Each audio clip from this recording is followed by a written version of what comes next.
Eu acho que as pessoas falam de democracias vivas ou mortas, mas eu acho que a realidade é bem mais complexa do que isso. Eu acho que a democracia brasileira vem sofrendo algumas feridas nos últimos anos, né? Primeiro, os escândalos de corrupção nos últimos anos também aumentaram a descrença da população na classe política.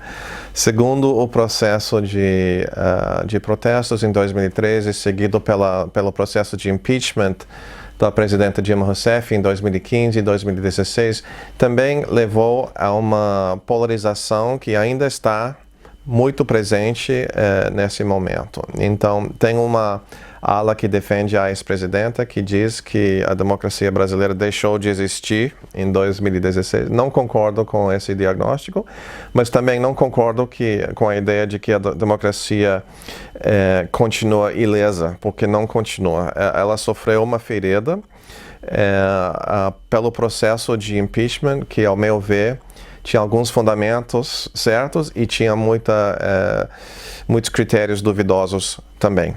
Então, foi o segundo impeachment em 25 anos.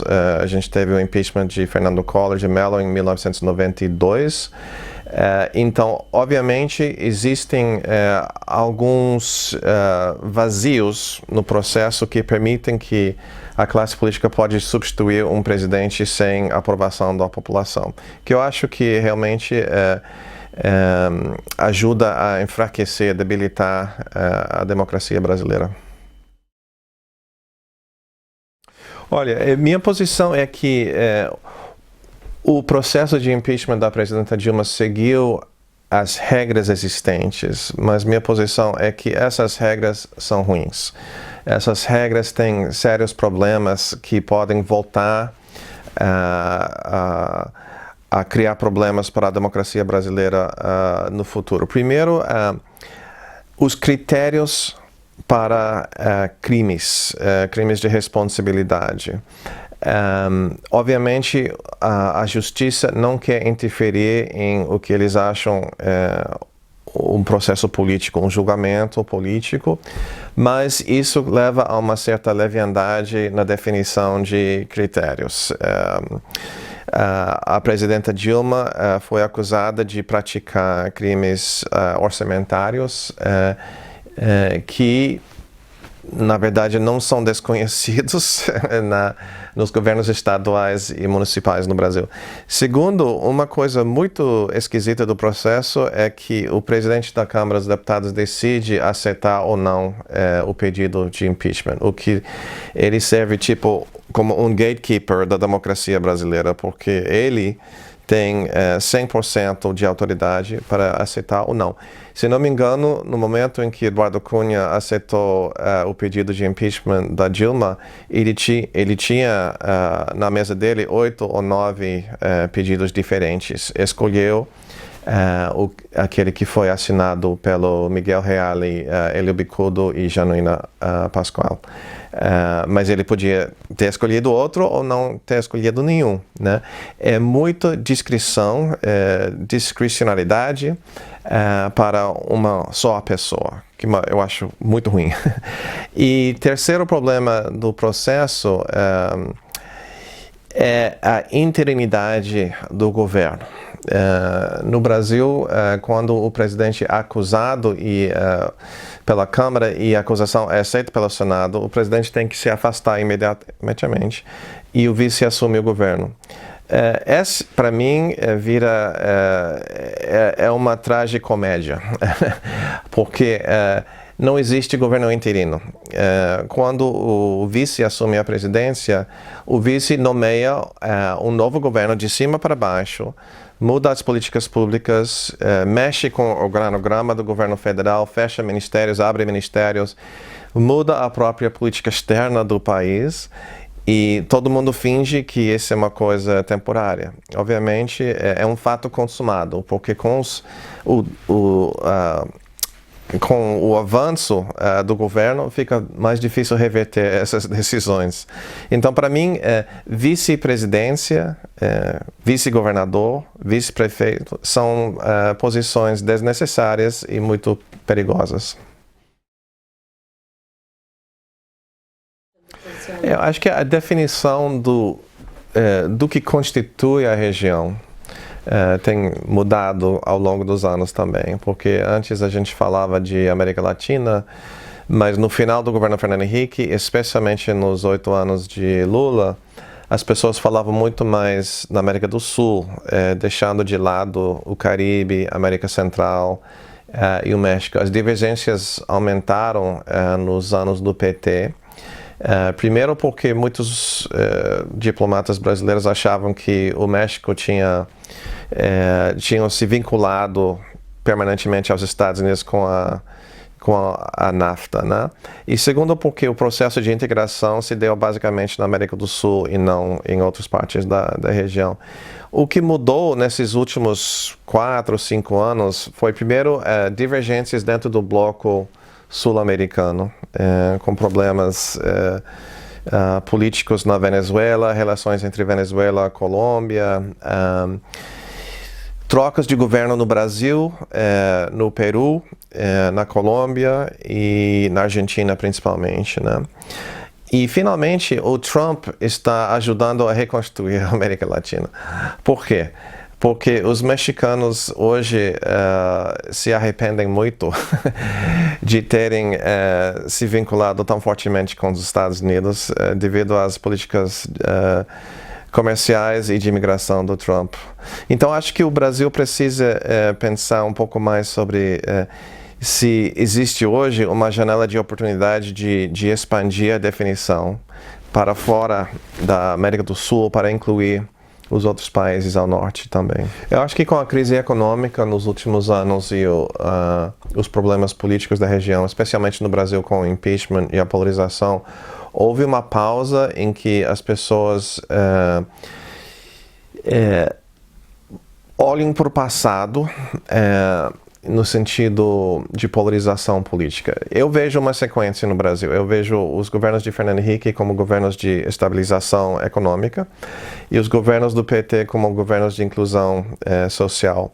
E tinha que ser naquela sequência, porque ao revés não podia ter funcionado. Você teve que ter estabilidade econômica antes de expandir a capacidade do Estado para incluir a população e reduzir a pobreza. Agora, você tem esses dois legados no Brasil, muito presentes entre a centro-direita e a centro-esquerda. Mas esses são legados do passado. Nós temos uma escassez de ideias novas sobre o que seria o próximo passo, né? O partido do ex-governador de São Paulo, o PSDB, fala dos ganhos do passado, dos anos 90, estabilidade e competência no governo. O Partido dos Trabalhadores fala de preservar políticas públicas dos governos de Dilma e Lula. Mas originalidade, propostas novas, agendas novas, a gente não vê. A gente vê uma defesa muito, uma defesa muito agressiva dos legados do passado. A única pessoa que está, infelizmente, inovando é o próprio Bolsonaro. O Bolsonaro está centrando a sua agenda na crise da segurança pública. Um tema sobre o qual os dois partidos principais não têm opinado muito, não tem propostas muito claras sobre segurança pública. A proposta do Bolsonaro é de um simplismo triste, mas é uma coisa que funciona muito bem nas eleições, porque simplifica o problema no Brasil para a lei do talião, basicamente. Eu acho que esse momento é um pouco paradoxal, porque a população brasileira está muito, muito cansada com a classe política, com a mesmice dos políticos, mas ao mesmo tempo a gente vê uma oferta de nomes e caras muito conhecidas. Ou seja, se a gente soma todas as tentativas anteriores, Lula já foi candidato a presidente 5 vezes, se não me engano. 3 derrotas e 2 vitórias, né? A Marina já 2 vezes, o Ciro 2 vezes. O Meirelles é um nome bastante conhecido. Alckmin já tentou e perdeu em 2006. Onde estão as novidades? O Álvaro Dias também é uma pessoa que está no Congresso Nacional há mais de 30 anos e foi governador várias vezes, etc. Então, a gente não vê um recrutamento político que traz novos nomes para o debate. O Bolsonaro quer se apresentar como outsider. Eu acho que isso é complicado, porque o Bolsonaro é deputado federal desde 94, ele está, se não me engano, no 7º mandato como congressista. Quem está no 7º mandato como congressista já está entre os mais senior do Congresso e não pode realmente se apresentar como outsider. A grande vantagem do Bolsonaro é que ele nunca foi executivo. Os executivos, os presidentes, os governadores, os prefeitos, são os mais implicados nos recentes escândalos de corrupção. Por quê? Porque eles que mandam nos contratos de obras públicas, eles têm controle sobre orçamentos, etc. Os congressistas, em geral, não têm esse poder de agenda. E quem foi um backbencher no Congresso Brasileiro durante 20 anos, obviamente tem essa vantagem de não estar muito envolvido. Se ele tivesse sido prefeito do Rio de Janeiro, seria outra experiência, né? Então, ele se apresenta como outsider, mas acredito que ele também não é. É interessante que o Bolsonaro, se eu posso me explicar melhor, as pessoas estão falando sobre uma volta para a direita na América Latina, né? Primeiro com Macri, depois o PPK no Peru, o Duque na Colômbia, e o Piñera também recentemente no Chile. Então são 4, né? Na América do Sul. No Brasil, depois de 4 vitórias do PT, muitas pessoas achavam que 2018 seria o ano de voltar para um governo mais de centro-direita. Agora, ao meu ver, o Brasil tem 3 direitas, né? Primeiro, existe uma direita autoritária de grande nostalgia para o regime militar. O Bolsonaro sempre representou essa facção que é minoritária, muito pequena e nunca teve muita importância na nova república. Existe uma segunda direita que é bastante cultural, moralista, ligado às grandes igrejas pentecostais, etc., que tem basicamente uma agenda cultural sobre homossexualidade, aborto, outras questões culturais. O Bolsonaro, depois de 2014 e 2015, o grande gênio dele é unificar essas 2 direitas. Em 2016, ele se aproxima às igrejas pentecostais e nessa eleição tem bastante pastores atrás dele. Existe uma terceira direita, que é a liberal, economicamente liberal.